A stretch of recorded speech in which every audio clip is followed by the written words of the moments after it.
জামিয়াতে উলেমায়ে বাংলার উদ্যোগে ফুরফুরা দরবার শরীফে হাজী সাহেবদের সংবর্ধনা দেওয়া হয়। রবিবারে এই মজলিসে কৃতি পড়ুয়া ও গুণীজনদের সম্মানিত করা হয়। এদিনের এই অনুষ্ঠানে উপস্থিত ছিলেন সংগঠনের সভাপতি পীর ইমরান উদ্দিন সিদ্দিকী। প্রধান অতিথি হিসেবে উপস্থিত ছিলেন পশ্চিমবঙ্গ মাইনরিটি কমিশনারের চেয়ারম্যান আহমেদ হাসান ইমরান, বিধায়ক কাজী আব্দুর রহিম সহ অন্যান্যরা। এদিনের এই সভা থেকে নতুন হাজী সাহেবদের দায়িত্ব কর্তব্য সম্পর্কে আলোকপাত করেন আলোচকেরা। উল্লেখ্য, জামিয়াতে উলেমায়ে বাংলা সংগঠনটির প্রতিষ্ঠাতা পীরজাদা মৌলানা আবু বকর সিদ্দিকী। কেন আমার দাদাজান মুফতি আজম হুজুর ছিল বলতেন, সব দিক দিয়ে বলতেন যে বাবা, হজ করা খুব সহজ, হজের উপরে কায়েম থাকা খুব কঠিন। হাতি কেনা সহজ, হাতি পালা কঠিন। ঘোড়া কেনা সহজ, ঘোড়া পালা কঠিন। হজ করা খুব সহজ, হজের উপরে কায়েম থাকা খুব কঠিন। তো মুজাদ্দেদ জামান দাদা রহমতুল্লাহ সিলসিলার মানুষ যারা হাজী সাহেবরা যান, তাদের যথেষ্ট আদব আছে। আজকে জমিয়তুল উলামা বাংলা এই সংগঠন দাদা রহমতুল্লাহ আলাইহির শেষ জীবনের সংগঠন, যে মানুষটা সম্পর্কে আপনাদের সকলে জানতে বাকি নাই। সারা বাংলায় তার অবদান আছে। ত্রিপুরা, আসাম, এইভাবে বিহার, উড়িষ্যা, তার একটা 52টা ডিস্ট্রিক্টের পীর তানাকে বলা হতো, একটা অবদান আছে। তো তিনি একজন পীর সাহেব হিসেবে তিনি এই যে মানব সেবা এবং স্বাস্থ্য, বিভিন্ন জায়গায় তিনি হসপিটাল তৈরি করেছিলেন, সেবার ব্যবস্থা করেছিলেন। যেমন স্কুল, মাদ্রাসা, পাশাপাশি স্বাস্থ্য।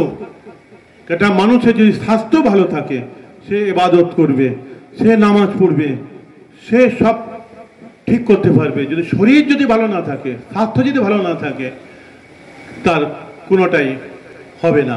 পানি পেয়ে তার বাচ্চার হযরত ইসমাইল আলাইহিস সালামের জিন্দেগি তিনি বাঁচাতে পারেন কিনা।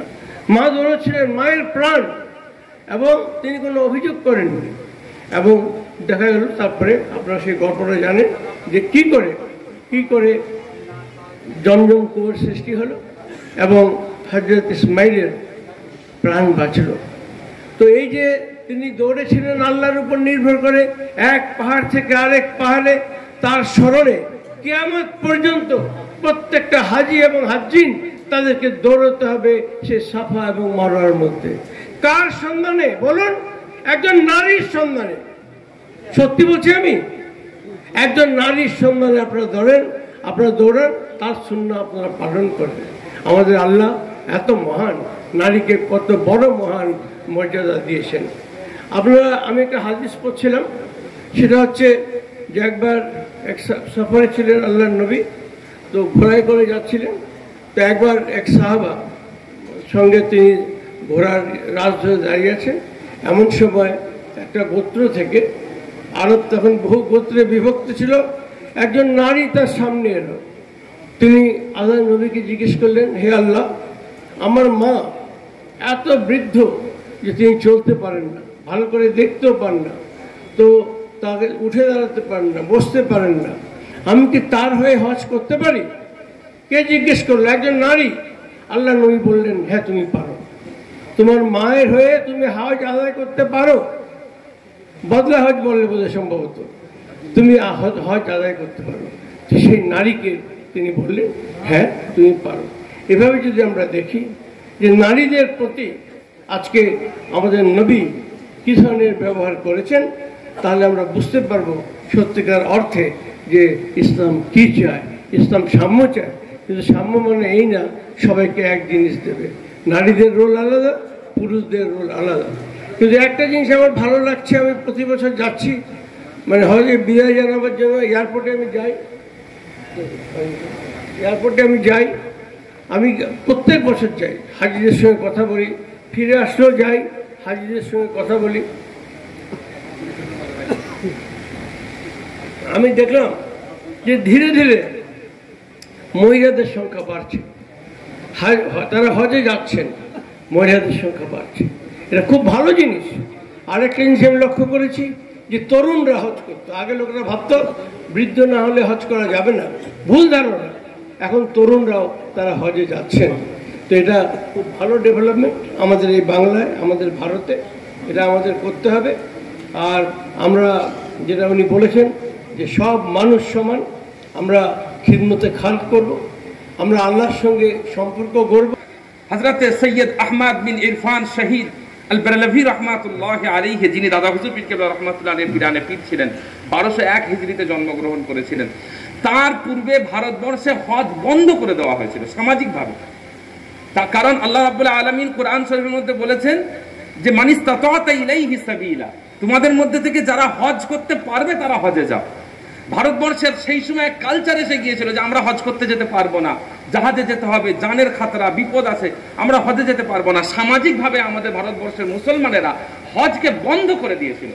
আহমদ বিন ইরফান শহীদ রহমাতুল্লাহ আলাইহি তার বর্ণাঢ্য কর্মময় জীবনে শুরুয়াতটা হয়েছিল একটা সামাজিক হজ, যে হজে তিনি হাজার হাজার হাজিদেরকে সাথে করে নিয়ে তিনি একত্রিত করে হজে গিয়েছিলেন, যাতে ভারতবর্ষের বুকে আবার হজকে নরমালাইজ করা যায়, সমাজে আবার যাতে হজকে ফিরিয়ে আনা যায়। বড় ভাইজান হুজুর কেবলা বললেন, দাদা হুজুর পীর কেবলা রহমাতুল্লাহ মুজাদ্দিদুজ জামান রহমাতুল্লাহ আলাইহির হজের কথা, যে মানুষ 6 আনা 12 আনা 8 আনা দিয়ে হজে গেছে। মুজাদ্দিদুজ জামান রহমাতুল্লাহ আলাইহি নিজের টাকা খরচ করে তিনি এই হজ যাত্রাকে বাস্তবায়ন করেছিলেন। কেন করেছিলেন? যাতে এই হজকে আবার সমাজে নরমালাইজ করা যায়, সমাজে ব্যাপকভাবে প্রচার প্রসার করা যায়।